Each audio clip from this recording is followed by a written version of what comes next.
नमस्कार, जी भारत देख रहे हैं आप। आपके साथ मैं हूं प्रियंका कर्णवाल और शुरुआत करते हैं हमारे खास शो छोटे में बड़ी बात की, जहां नए तेवर और नए कलेवर के साथ खबरों का एक नया अंदाज आपको देखने को मिलता है। बड़े मुद्दे और हर बड़ी हलचल पर भी बात होगी, वो भी बहुत ही कम समय में, क्योंकि शॉर्ट फॉर्म की वजह से आपका समय बचता है और खबरों का दायरा भी बढ़ जाता है। तो चलिए करते हैं शुरुआत छोटे में बड़ी बात।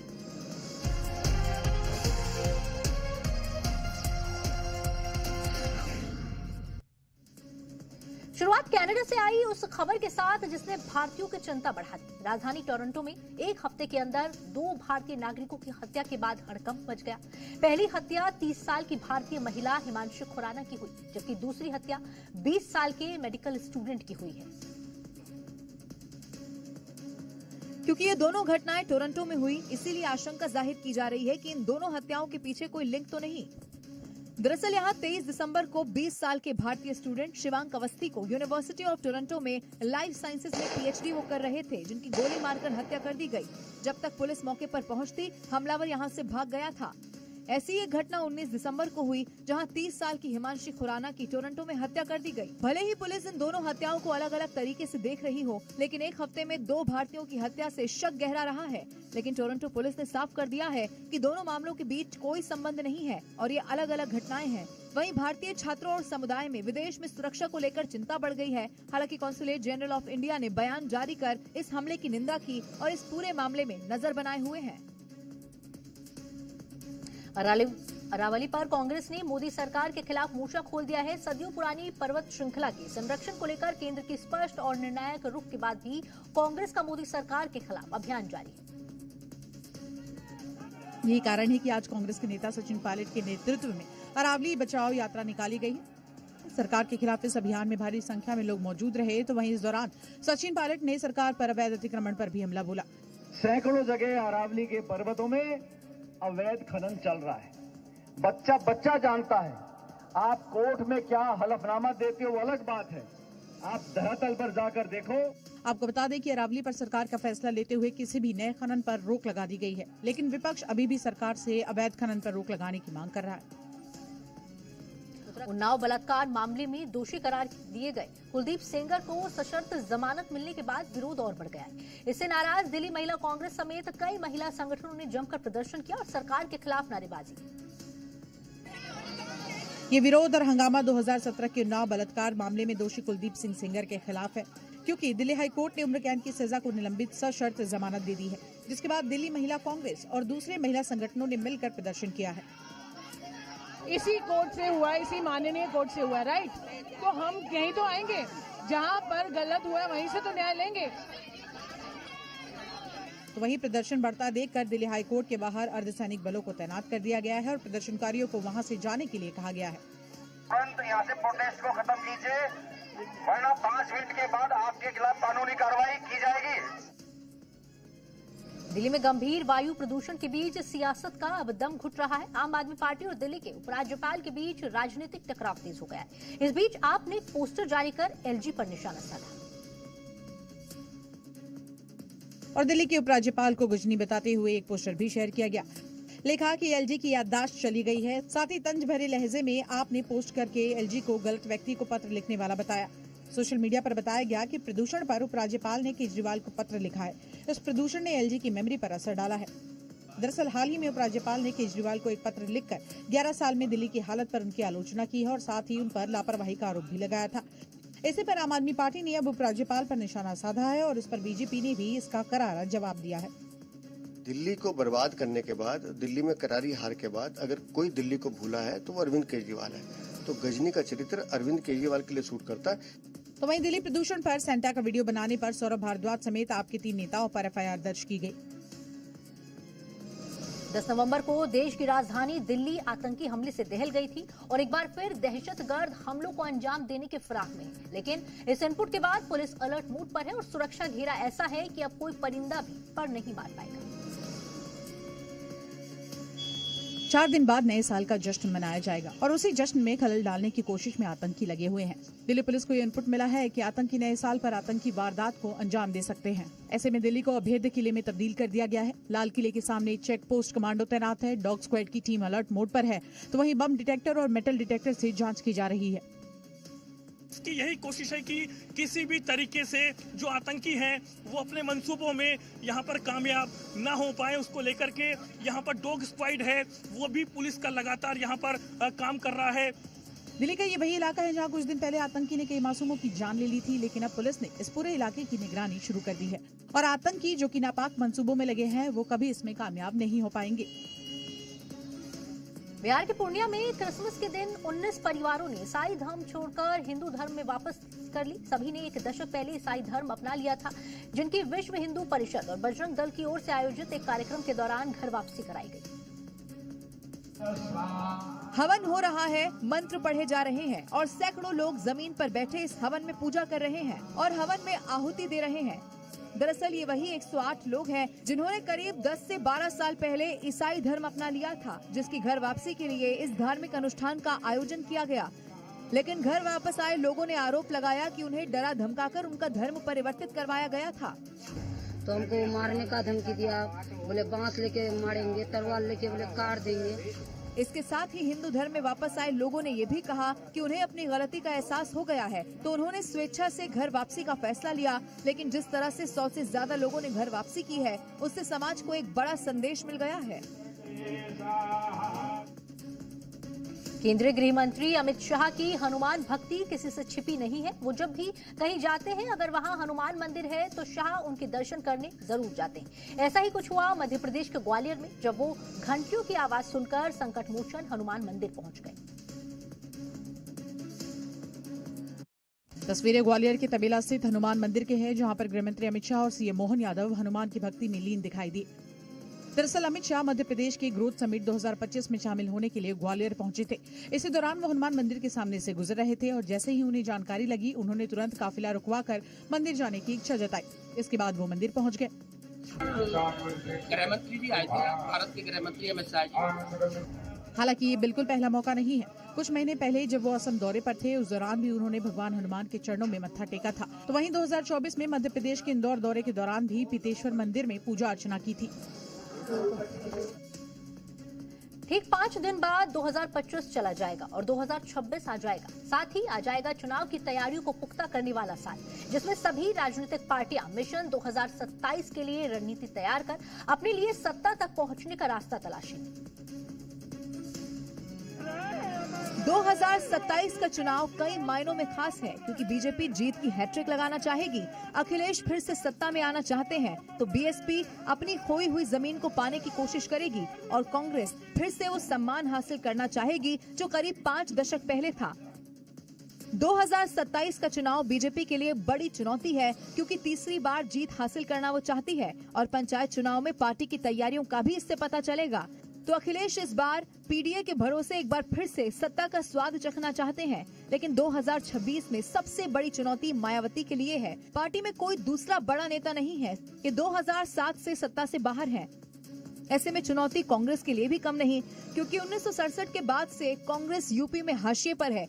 ऐसे में अगर 2027 में सत्ता की कुर्सी पर काबिज होना है, तो 2026 में तैयारी और मेहनत दोनों की बेजोड़ यहाँ पर कोशिश करनी होगी। इस बीच यूपी बीजेपी में अंदर खाने बड़ा बवाल मचा हुआ है। ब्राह्मण विधायक की बैठक पर पार्टी ने संज्ञान लिया है और उस पर कड़ी नाराजगी जताई। बीजेपी प्रदेश अध्यक्ष पंकज चौधरी ने ऐसे लोगों को नसीहत भी दी है और नेताओं को इस तरह की गतिविधियों से दूर रहने की भी हिदायत दी है। प्रदेश के अध्यक्ष पंकज चौधरी ने साफ कहा है कि इस तरह की गतिविधियां बीजेपी की सोच और कार्यशैली से बिल्कुल मेल नहीं खाती। बीजेपी किसी परिवार, धर्म या जाति के नाम पर राजनीति नहीं करती। जनप्रतिनिधियों का ऐसे नकारात्मक नैरेटिव से बचना चाहिए। उन्होंने ये भी कहा कि उत्तर प्रदेश में बदलते राजनीतिक हालात में जाति की राजनीति करने वाली पार्टियों की जमीन कमजोर हो रही है। दरअसल हाल ही में विधानसभा सत्र के दौरान बीजेपी के ब्राह्मण विधायकों ने एक कार्यक्रम का आयोजन किया, जहां विशेष भोज और उसमें समाज को लेकर चर्चा हुई थी। इसी पर पार्टी ने संज्ञान लिया है। इस मामले में संबंधित जनप्रतिनिधियों से बातचीत की गई और उन्हें सतर्क रहने के लिए कहा गया।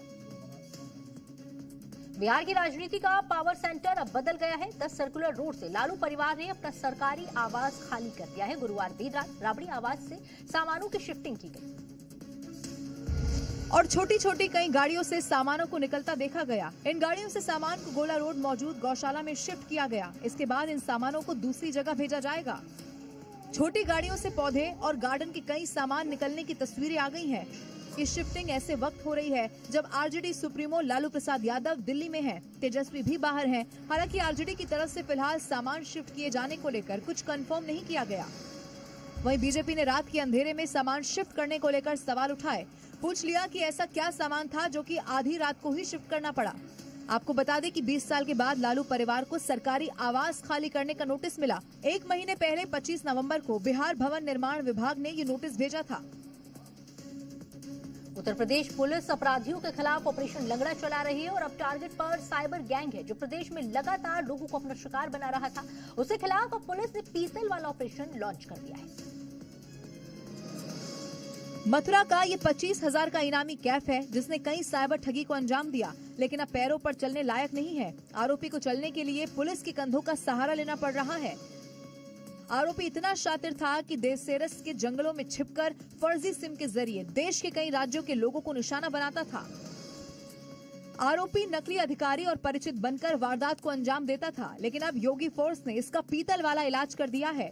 उसकी घेरा गोटाबंदी की गई तो उसने तुरंत पुलिस पार्टी को देखकर फायरिंग शुरू कर दी। पुलिस ने भी जवाबी आत्मरक्षात्मक फायरिंग की, जिसके क्रम में उसके पैर में गोली लगी। योगी फोर्स का ये एक्शन लगातार जारी है। पिछले 1 हफ्ते में पुलिस ने मुजफ्फरनगर, चित्रकूट, सोनभद्र, बुलंदशहर और इटावा में साइबर ठगों पर एक्शन लिया है और यूपी में जारी ये ऑपरेशन अब रुकने वाला नहीं है। यूपी में पुलिस और प्रशासन घुसपैठ पर जीरो टॉलरेंस की नीति के तहत काम कर रहा है। फिर चाहे दिन हो या फिर रात, पुलिस लगातार तलाशी अभियान चला रही है और ऐसी ही एक ड्राइव यूपी के सहारनपुर में चलाई गई, जहां पुलिस ने लोगों के कागज चेक किए। एक भी अवैध बांग्लादेशी नहीं बचेगा, एक भी रोहिंग्या नहीं बचेगा, क्योंकि पुलिस सतर्क है और संदेश एकदम सख्त। अगर यहाँ के नागरिक नहीं हो या फिर अवैध तरीके से रह रहे हो तो यूपी छोड़ना होगा। यहाँ पर इस इलाके में जो संदिग्ध लोग रह रहे हैं उनके तलाश में जो योगी सरकार की छापेमारी की नीति है और संदिग्ध लोगों को पकड़ने की, पुलिस ने अपने इस अभियान के दौरान उन जगहों की तलाशी ली जहाँ झुग्गी झोपड़ियाँ हैं या फिर खाली प्लॉट जहाँ पर कुछ लोगों ने अस्थायी झोपड़ियाँ बना ली हैं। पुलिस ने इस दौरान खलासी लाइन इलाके में मौजूद हर शख्स की तलाशी ली। यहाँ रहने वाले लोगों के Aadhaar card, voter ID card check किए गए और जो कोई कागजात नहीं दिखा पाया उनके बारे में पूरी जानकारी इकट्ठा की गई। उत्तराखंड में लैंड जिहाद को लेकर मुख्यमंत्री पुष्कर सिंह धामी ने बड़ा बयान दिया है। विंटर कार्निवल के लिए नैनीताल पहुंचे सीएम धामी ने कहा कि देवभूमि में किसी भी तरह की भूमि पर अवैध कब्जे की साजिश बर्दाश्त नहीं की जाएगी। प्रदेश की सरकार का कहना है कि ये सिर्फ एक सुरक्षा के लिए उठाया गया कदम नहीं है, बल्कि देवभूमि की सांस्कृतिक और धार्मिक पहचान को सुरक्षित रखने का भी प्रयास है। मुख्यमंत्री ने कहा कि कुछ लोग प्लान्ड लैंड जिहाद के जरिए हमारी जमीनों पर कब्जा करने की साजिश कर रहे हैं। हमारे पहाड़ी क्षेत्रों में जहां 2-3 दशक पहले एक विशेष समुदाय का कोई अस्तित्व नहीं होता था, आज बड़ी संख्या में उन क्षेत्रों में डेमोग्राफी का बदलाव का खतरा पैदा हो गया है। तो वहीं अधिकारियों ने बताया कि अब तक लगभग 1000 एकड़ भूमि को कब्जा मुक्त कराया गया और आगे भी कार्रवाई जारी रहेगी। सीएम धामी की सख्त चेतावनी के बाद राज्य में भूमि सुरक्षा को लेकर कड़ी निगरानी और कार्रवाई बढ़ाने की तैयारी है। 25 साल में अपराध की दुनिया में बड़ा नाम बना चुके गैंगस्टर फिरोज खान के खिलाफ योगी फोर्स ने तगड़ा प्रहार किया है। उसकी 30 करोड़ रुपए की संपत्ति कुर्क की है। फिरोज खान ने हत्या, दुष्कर्म और रंगदारी जैसी घटनाओं को अंजाम देकर इलाके में दहशत फैला रखी थी। पुलिस और प्रशासन की टीम ढोल नगाड़ों के साथ गैंगस्टर फिरोज खान के यहाँ पहुंची। योगी फोर्स ने फिरोज खान पर बड़ा प्रहार किया ताकि उसकी 14 संपत्तियों को अटैच किया जा सके। इसकी कीमत 30 करोड़ के करीब है। गैंगस्टर फिरोज की संपत्ति पर पुलिस ने पोस्टर नहीं बल्कि कुर्की के बड़े बड़े बोर्ड भी लगाए, उसकी बर्बादी की अनाउंसमेंट की। ये देखिए काले कारनामे करके फिरोज खान ने कितना बड़ा साम्राज्य खड़ा कर रखा था। सिर्फ ये घर ही नहीं, कुल 14 संपत्तियों को चिन्हित करके कुर्क करने की कार्रवाई की गई, जिनमें बैंक्वेट हॉल और स्विमिंग पूल समेत कृषि भूमि शामिल है। फिरोज खान अपने गैंग का लीडर है, उसकी तलाश में पुलिस जुटी हुई है। जो माफियाज हैं, क्रिमिनल्स हैं, उन पे किसी कीमत हम लोग बख्शेंगे नहीं। वो कहीं भी छुपे रहे, कोई मतलब नहीं उनको बख्शने का। अपराधियों को अब तो समझना चाहिए कि आप कितने भी सालों से जुर्म के बादशाह क्यों न हो, लेकिन यूपी में अपराध किया तो योगी फोर्स पक्का इलाज कर देगी। यूपी के लखनऊ में पीएम मोदी के कार्यक्रम के बाद जो हुआ उसने पूरे शहर को शर्मसार कर दिया। राष्ट्र प्रेरणा स्थल के उद्घाटन होते ही लखनऊ की जनता चोर बन गई और गमलों पर अपना हाथ साफ कर दिया। असली तमाशा तो सूरज ढलने के बाद शुरू हुआ। उद्घाटन स्थल के बाहरी रास्तों को सजाने के लिए खूबसूरत फूलों के गमले लखनऊ वासियों के निशाने पर आ गए, उन्हें चोरी करने लग गए। वीडियो में साफ नजर आ रहा है लोग अपनी स्कूटी बाइक पर गमलों को ले जा रहे हैं।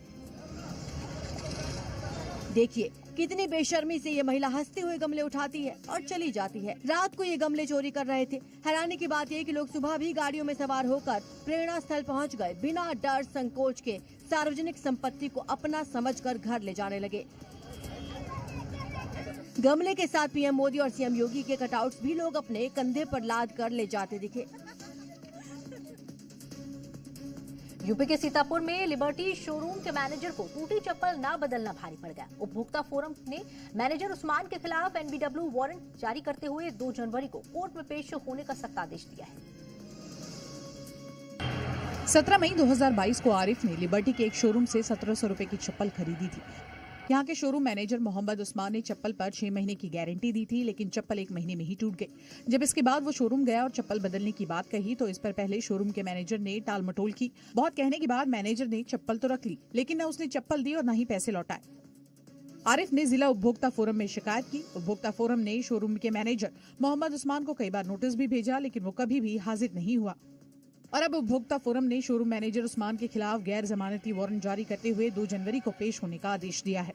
एक वारंट जारी किया गया है जिसमें लिबर्टी शोरूम ट्रांसपोर्ट नगर सीतापुर के एक कर्मचारी को 2 जनवरी से पूर्व माननीय न्यायालय में उपस्थित होने के लिए आदेशित किया गया है।